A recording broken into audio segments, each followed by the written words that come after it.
Nessa girl, first and foremost, I want to say good morning. Now, you know when somebody step into your office and speak all formally like that, good morning, you know it's about to be some shit. It's a whole bunch of y'all about to be a whole lot of offended right now. And you know what? This morning, I really don't even give a damn because I got time for it. And I suggest you go get your coffee and sit down at your desk and just sit in your offense all day damn long because it ain't nothing you can do about what I'm about to say. But black women,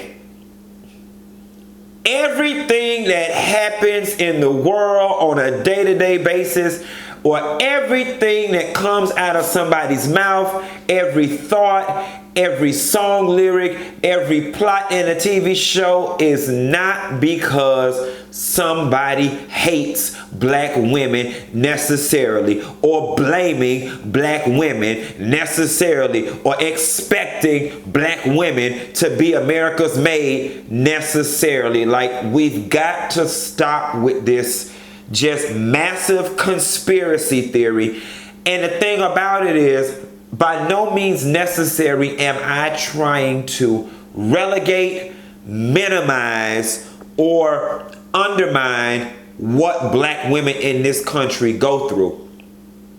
But there is a subset of the population that you could say, good morning, you like the bright skies this morning? Why the skies gotta be bright? See, it's because you don't like black women. What's wrong with the skies being dark? And it's like, damn sister, I am just saying good morning. The minute you show any sort of affinity for anything white, it's got to be because you hate black women. Y'all are the ones I'm talking to. And what inspired this video was a post a friend posted on Facebook, and I'm paraphrasing, but it went something to the effect of, I'm convinced there are some of y'all out there that the answer to everything is because they hate black women. And I chuckled and I wanted to speak on it then, but I was like, Q, you've got to tread lightly on this subject because of your fan base. And I just didn't want to deal with the pushback from y'all. But for whatever reason, the devil got on my shoulder this morning and he told me I had time for the bullshit. So let's go. First and foremost, I want to say, I feel like some of y'all wake up every day and put on your let me inspect and find who hate black women glasses. And so no matter what, because you looking for that, you find it. Like I said in my previous example, somebody could say good morning, or I can be like, you know, I even catch it. I could be like, you know, ooh, Miley Cyrus look good in an old nasty red dress. Here comes some of y'all under the comments, I wonder if she was black, would he feel the same way? And it just be like, damn, why couldn't she just be an entertainer in a red dress? Why does it have to automatically go to the color thing? And because I'm complimenting her, I'm slighting you. That's the group of y'all that I'm talking about. People who can watch one of my videos, can watch TV, and completely miss the whole point and drag out some 3-word excerpt, and it's magically because I or whomever hate black women. Like, you don't get exhausted living life viewing it through the prism of hate for black women. Like, that shit has to get exhausting to the point where you can't even enjoy simple comedy, simple satire, simple day-to-day interactions without being overwhelmed with these feelings of hate for black women. I'm just not understanding. And while I'm on me, you know, I get so much pushback about my rich white woman comedy bit that I do, you know, because I'm like a rich white woman, or bitch, honey, I'm fabulous like a rich white woman. And so many of y'all get up in arms and jump in the comments. What you trying to say? Can a black woman not be fabulous? Can a black woman not be rich? Let me tell you something. In the 7 years that I've been coming to y'all on YouTube, you know holding my tongue ain't one thing I ever do. You ain't never got to worry about where I'm coming from. But my thing is, some of y'all are so ready to jump on this, it's because they hate black women train, that you can't even see the forest for the trees.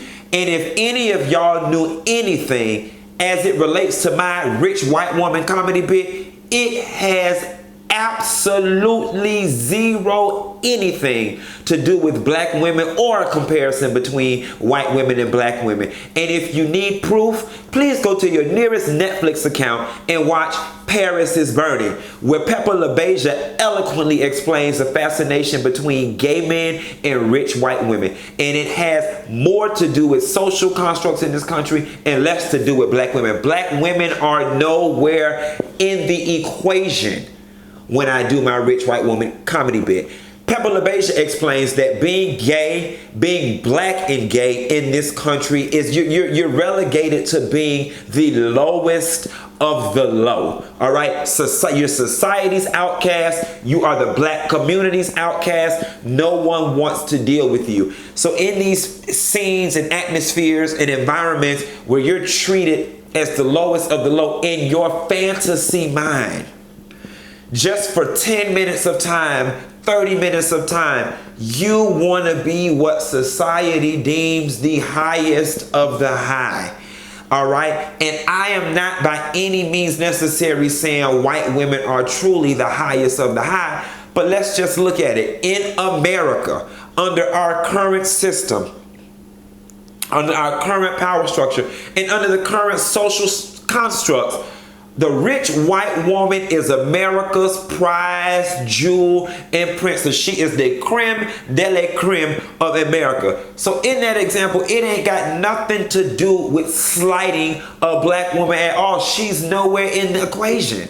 It has more to do with being treated as the lowest of the low, and for 5 or 10 minutes in your fantasy mind wanting to be, regarded as what America says is the highest of the high. Honey, okay? Because I ain't black like this. I'm a rich white woman, honey. That's what, you know what I'm saying? Like, it's whatever. And maybe I shouldn't have did like this and like this, because now y'all finna have a fit with that. But nonetheless, let me take it off of me and bring it back to a more general sense.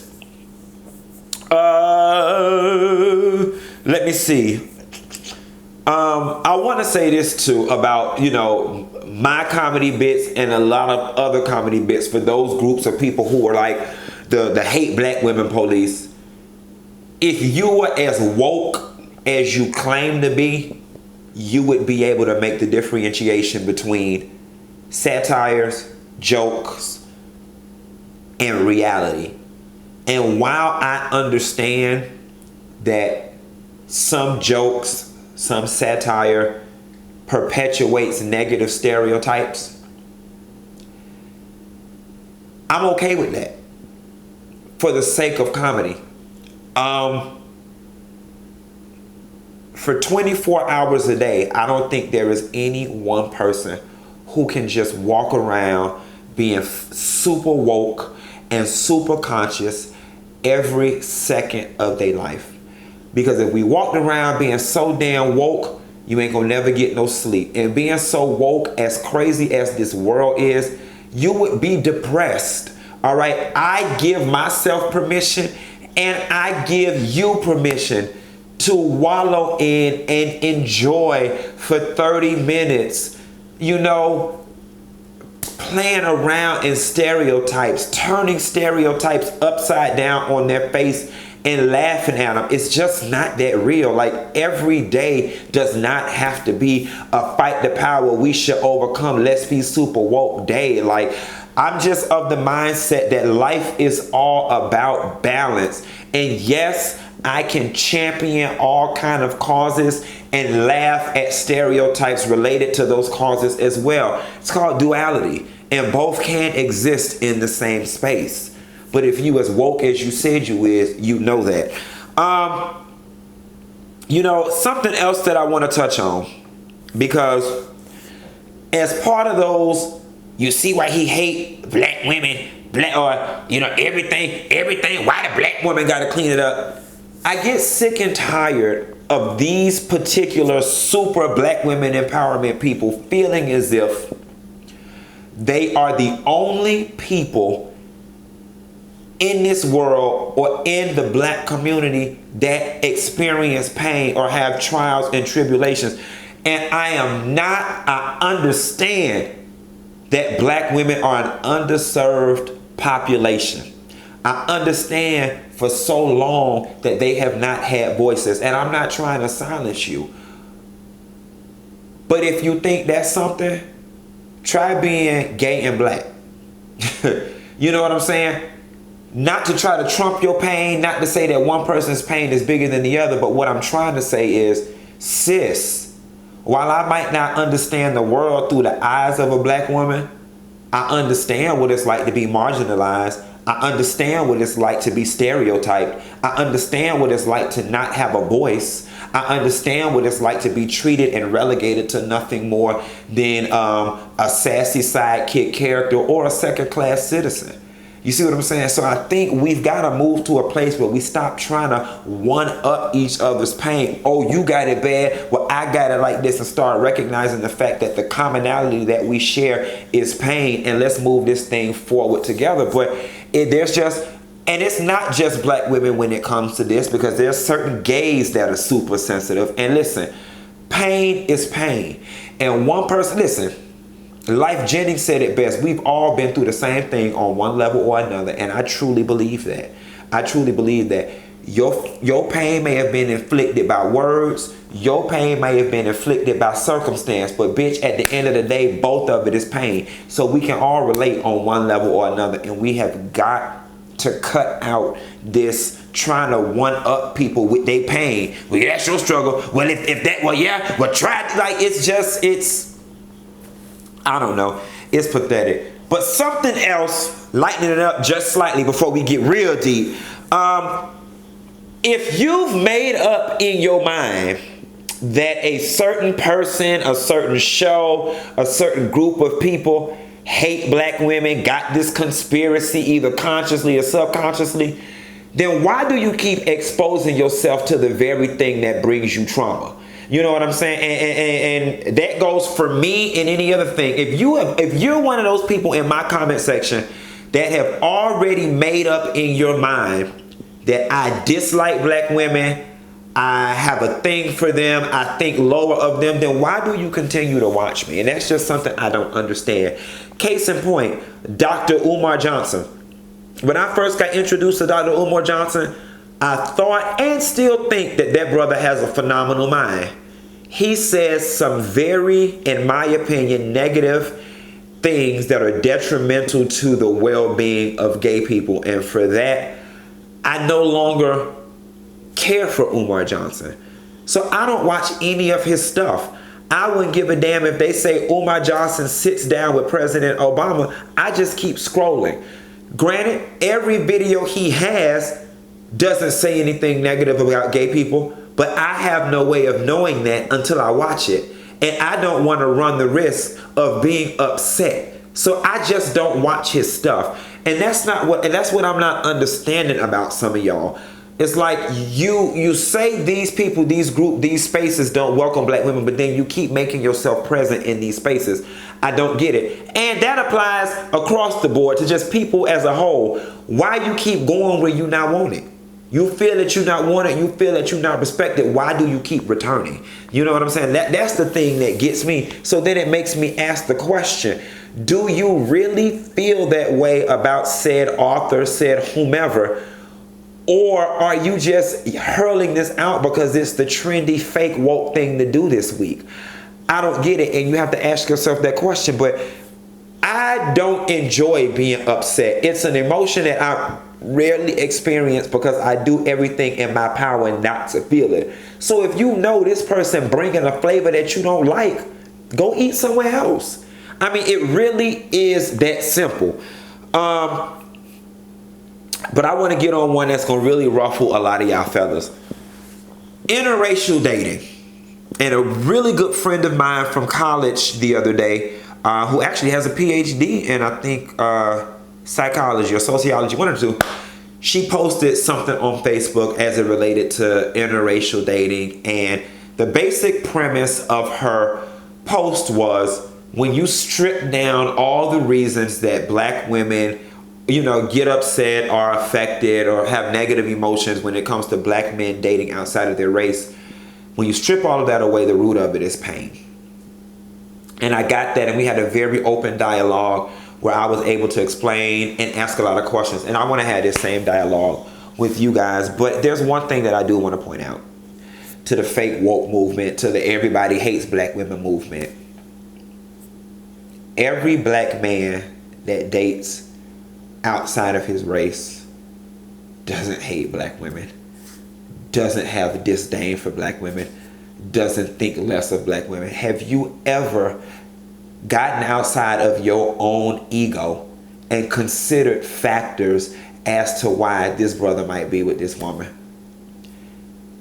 For some, it's just as simple as, I was an intern at the office and I went to the copy machine and she was standing there and we clicked. Could it remotely be possible that that's where it starts and stops?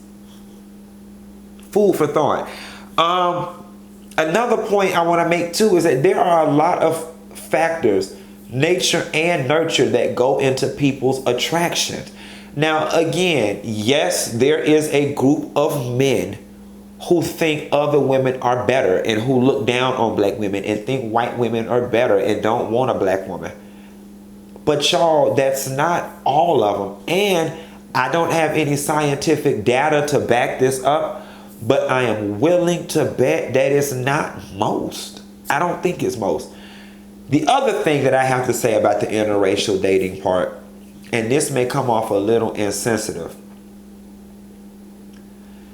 but some of y'all get mad when you see a dude with a white woman or a woman of another race. You get all in your feelings. But the question I have is, are you really losing out? Do you even want that? A motherfucker that'll do that you say hate black women, this, that, and the third. Do you even want that?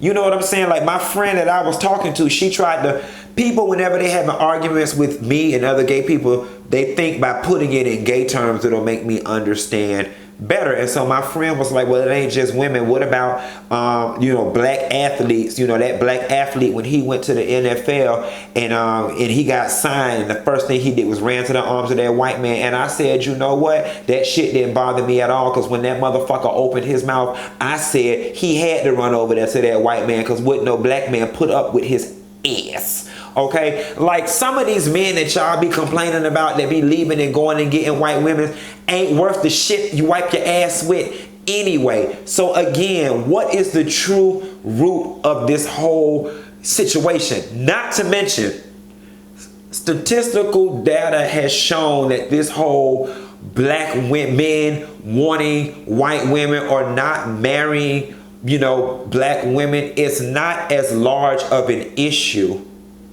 as people would think. Like, the statistical data still shows that the overwhelming majority of black men marry black women. So again, I ask the question, is this really as big of an issue as it's made out to be? And I'm not a black woman. I can't answer that. And I'm not trying to come down and make anybody feel silly. I really am sincerely trying to understand. Quick story of mine. I've got a friend, very successful. She's got the highest level of education you can attain. Makes real good money. And she's a pretty girl. Nonetheless, she is one of my friends that kind of gets on my nerves all the time, because she's the one that's always talking about, every time she go out, she feels as if the black men are passing her up for women of other races. And in the back of my mind, I said, okay, Q, be sensitive, because apparently this has been her experience. But when I talk to her, I give her probing questions like, well, have you tried occupying different spaces? Have you tried moving to another city?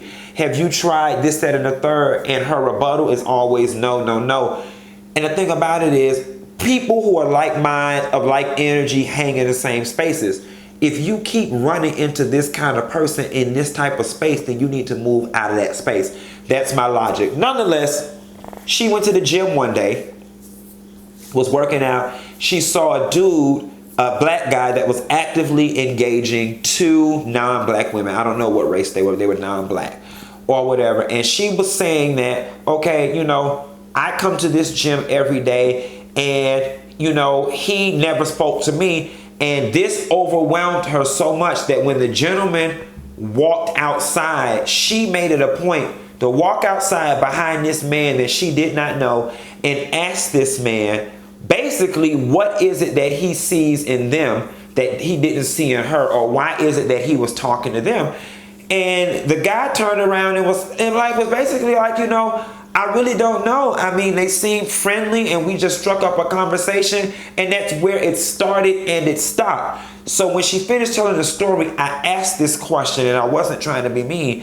I was like, Jane Doe, could it be possible that you radiate bitterness? And she said, absolutely. And she said, because I am bitter. And she said, but that's not what it is, because I haven't always been bitter and I was still having this same experience. And I said, but sis, what experience did you have? You came into the gym with all this preconceived notions and all this prepackaged baggage. You saw a man talking to two women, and then you put all your stank on that situation and turned it into, he don't like black women, he chose them over me. And it don't have to be that. So I told that story just for some of us to be able to take an introspective look and to reiterate my point that when you go out there looking for a certain thing, you find it. Now, just as much as that particular situation couldn't have been that, it could have been. But the reality of the situation is you don't know.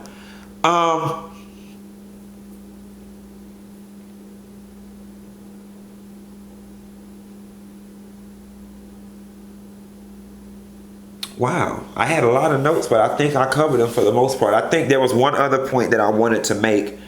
I forgot where in the order I wanted to make this, but when it comes to, and I guess it goes back to my pain point. Some people's pain is more visible than others. I've learned the higher I climb that the more glamorous the life, the more pain and the more baggage. All these nicely, put together families that are comfortable financially be the ones that are the most fucked up.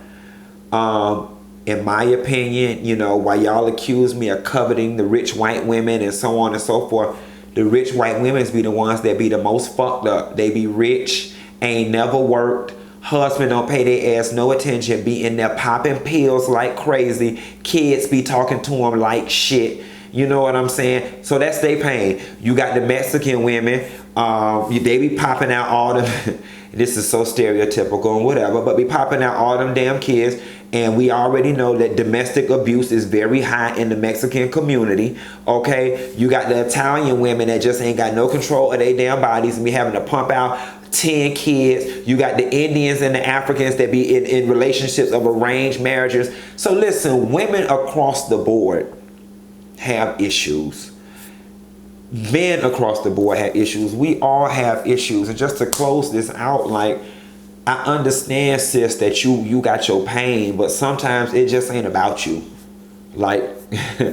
More times than not, sis, it ain't about you.